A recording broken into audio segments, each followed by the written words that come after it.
Hi guys, ಎಲ್ಲರೂ ಹೇಗಿದ್ದೀರಾ? ಚೆನ್ನಾಗಿದ್ದೀರಾ ಅಂತ ಭಾವಿಸ್ತಾ ಇದ್ದೀನಿ. ನಾನಿವತ್ತು ಮಾಡ್ತಾ ಇರೋ ರೆಸಿಪಿ ಬಂದು ಒಂದು ಡೆಸರ್ಟ್ ಫುಡ್. ಬನ್ನಿ ಹೇಗೆ ಮಾಡೋದು ಅಂತ ನೋಡೋಣ.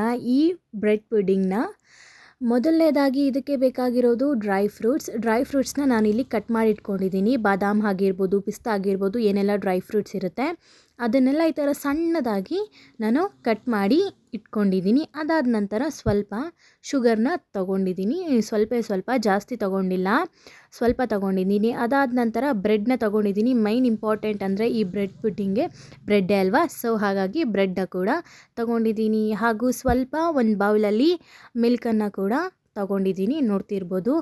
ಆ್ಯಂಡ್ ಇದ್ರ ಜೊತೆಗೆ ಕಸ್ಟರ್ಡ್ ಪೌಡರ್ನ ಕೂಡ ತೊಗೊಂಡಿದ್ದೀವಿ. ಬನ್ನಿ ಹೇಗೆ ಮಾಡೋದು ಅಂತ ನೋಡೋಣ. ಈಗ ಒಂದು ಪ್ಯಾನ್ ತೊಗೊಂಡಿದ್ದೀನಿ, ಅದಕ್ಕೆ ಈ ಥರ ಮಿಲ್ಕನ್ನು ಹಾಕ್ಕೊಂಡಿದ್ದೀನಿ. ಮಿಲ್ಕನ್ನ ಕುದಿಸ್ಕೊಳ್ಬೇಕಾಗುತ್ತೆ. ಈಗ ನೋಡಿ, ಈಗ ಮಿಲ್ಕನ್ನು ಕುದಿಸ್ಕೊತಾ ಇದ್ದೀವಿ.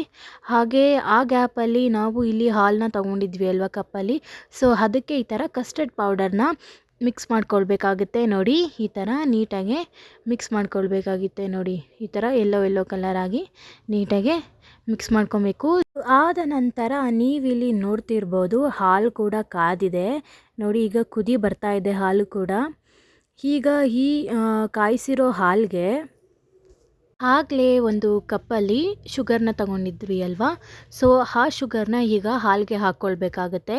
ನಾನಿಲ್ಲಿ ಸ್ವಲ್ಪನೇ ಶುಗರ್ ಹಾಕ್ತಿದ್ದೀನಿ, ಯಾಕಂದರೆ ಕಸ್ಟರ್ಡ್ ಪೌಡರಲ್ಲಿ ಸಾಕಷ್ಟು ಶುಗರ್ ಕಂಟೆಂಟ್ ಇರುತ್ತೆ. ಸೊ ಹಾಗಾಗಿ ಸ್ವಲ್ಪ ಶುಗರ್ನ ಹಾಕ್ತಾಯಿದ್ದೀನಿ.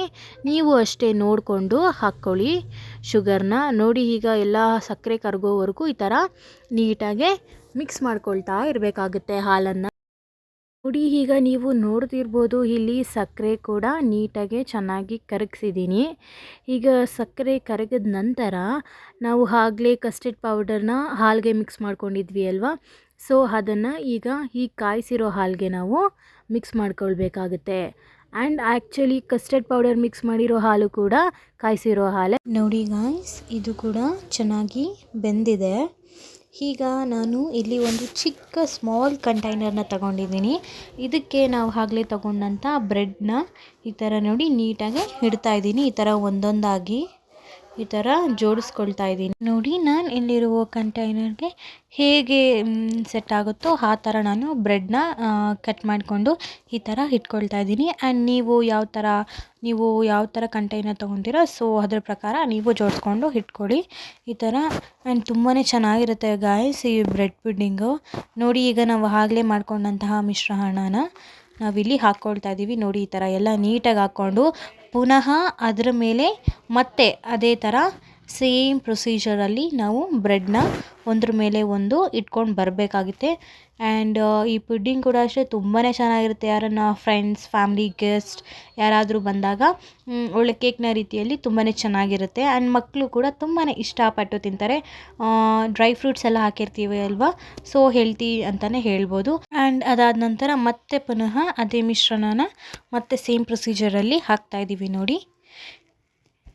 ನೋಡಿ ಎಷ್ಟು ಚೆನ್ನಾಗಿ ಕಾಣಿಸ್ತಿದೆ ಅಲ್ವಾ. ಈಗ ನಾವು ಡ್ರೈ ಫ್ರೂಟ್ಸ್ ಏನು ಸಣ್ಣದಾಗಿ ಕಟ್ ಮಾಡಿ ಇಟ್ಕೊಂಡಿದ್ವಿ ಅದನ್ನು ಈ ಬ್ರೆಡ್ ಮೇಲೆ, ಸೊ ಇದ್ರ ಮೇಲೆ ನೀಟಾಗಿ ಚಿಕ್ಕದಾಗಿ ಉದುರಿಸ್ಕೊಳ್ಬೇಕಾಗುತ್ತೆ. ನೋಡಿ ಎಷ್ಟು ಚೆನ್ನಾಗಿ ಕಾಣಿಸ್ತಿದೆ ಅಲ್ವಾ. ಆ ಥರ ಡ್ರೈ ಫ್ರೂಟ್ಸ್ ಹಾಕ್ತಾ ಸೂಪರಾಗಿದೆ.